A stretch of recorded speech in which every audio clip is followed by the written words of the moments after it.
So today I wanted to go in a little broader direction.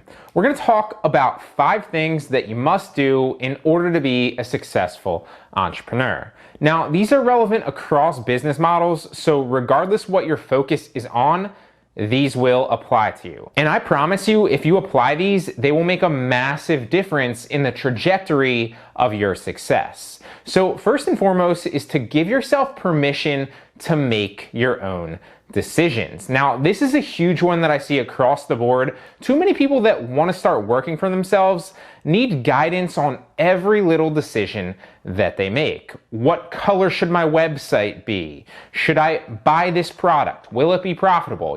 Insert question here. Now, don't get me wrong. Asking questions and getting mentorship can be great. That's not what I mean.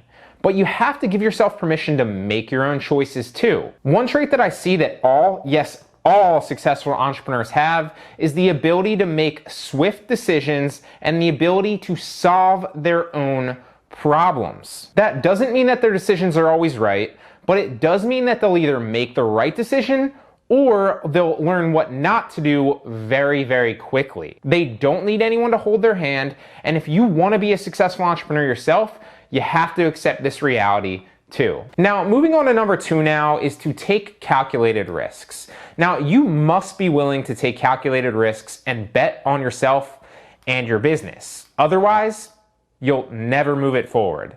Now, you have to get comfortable with potential failure if you want to succeed at the highest levels. For instance, you have to be willing to purchase the inventory to see if you can turn a profit, even if that means that that's your last $100 at the time.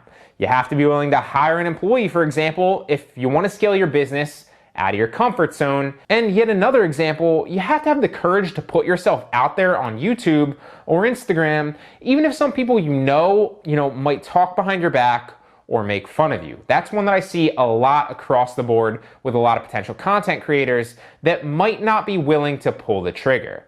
Now, whatever business that you're interested in, take the leap. Learn to fly on the way down. You will, I promise you. Number 3 is to focus on giving more value to your customers or really just anyone. There's 2 different questions you can ask yourself when you wake up as an entrepreneur. First and foremost is, how can I sell more of my product today? Or number 2, how can I help my target customer more today? Now, there's absolutely nothing wrong with selling your products or services, but if you're constantly focused on only selling, you're forgetting about the number 1 most important thing about your business, and that is your customers. This was a revelation for me in my entrepreneurship journey. Instead of solely focusing on how I could make more money each day, which often led to mediocre products or less rapport with current customers and less customer satisfaction and success, well, I began to focus solely instead on how to make my products and services better or the best that they could potentially be for customers each and every day. And to my amazement, sales actually increased with less effort. Also, when I did sell, it felt more authentic because I genuinely knew my products could help people and customers would get better results. There's really only one way to run a sustainable business that works long-term anyway, and that is a relentless focus on the customer. Focus on improving your products, focus on giving more to your customers, focus on doing more for the people around you. As they say, you can have everything you want if you're just willing to help other people get what they want.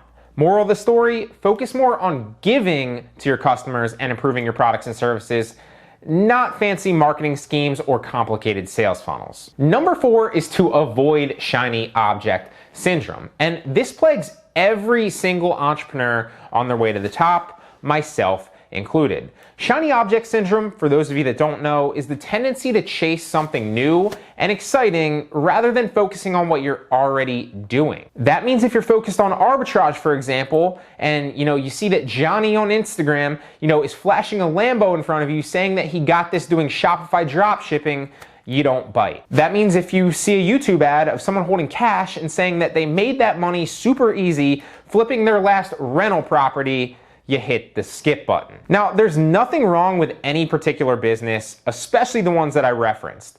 but the key is to stick with what you're already doing and continue progressing at that. So I have two papers here, and they both illustrate a different, avenue on how shiny object syndrome can potentially affect you and why you should avoid it, okay? So this one first is 3 ladders. As you can see, there's 3 equal ladders here. And maybe you're on this first ladder climbing up arbitrage, okay? We'll stick with the arbitrage example. And maybe you're on right about here on the 3rd rung of the ladder, okay? Now, what you often see is somebody flashing a Lambo on Instagram talking about a different business model, or somebody running a YouTube ad basically talking about how they made, X amount of money super easily by simply, just implementing this ready-made business model if you buy their course. Now, I'm not saying there's anything wrong with these other business models, but the illusion that if you just jump over to this business model, you will be up here at the top of this ladder is completely false. Same thing with this ladder, right? What usually happens is you're making progress on yours, and then all of a sudden what you do is you jump over to the other business model entirely, and you don't start up here, you don't even start where you were. Instead, you jump all the way back down to the bottom and start making progress in there, and then maybe jump all the way back down to the bottom in another business model and make all the way, a little bit of progress there. And you never really make enough progress in one direction. Here's a better example that might hit home for a bunch of you. You are either the person following shiny object syndrome here, and this is what this sun illustrates right here, right? You're the dot with the circle, or you're this dot and this circle. So you want to be this person and making steady, directional progress in whatever you want to do. What most people do is they start making progress out in one direction, and then they get caught up with shiny object syndrome, and they hop from business model to business model, making a little bit of progress in every direction, but never enough to really see, full sustainable business growth and success. Instead, if you would just add up all these little pieces of progress in multiple different directions and made them all in the same direction, you would get a lot further and be a lot more successful in whatever business model you chose. So find out what business model you like and decide to become the best that you can be about it. Then ignore everything else. Number 5 is to understand that you're competing for actual money. This isn't a game. Mark Cuban said it best. You start a business, you better know your industry and your company better than anyone in the whole wide world, because you're competing. And to think that whoever it is you're competing with is just going to let you come in and take their business, obviously that's naive, and I think most people don't recognize that. If you're going to compete with me in one of my businesses, you better realize that I'm working 24 hours a day to kick your ass. And that doesn't mean that you have to work 24 hours a day, full throttle, to ever see any success. But what it does mean is that you'd better recognize that you have many competitors out there that are all fighting for a piece of the pie that you also want. It's not a game. And if you want any real shot at that pie, you better be willing to work for it. Too many entrepreneurs have this, mentality now that you can just find a profitable Shopify niche and press the, the on button on Facebook ads, and voila, you're a millionaire. Or another one that I see is people think that they can just do a little bit of product research on Amazon, manufacture a product that's selling well, and then slap their own private label on that same exact product, and voila. Yes, you're a millionaire. But any real business does not work that way. Now, you can make money with both of those business models, okay? I'm not poo-pooing them, or any business model that has a proven track record for that matter. People do it every single day.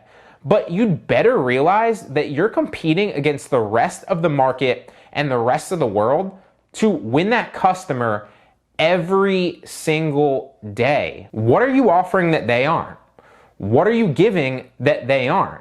Why should a customer buy your product and service compared to your competitor? If you can't answer that question right now, well, you need to come up with some legitimate reasons why they would, and then work every single day to substantiate those reasons. So there you have it, guys.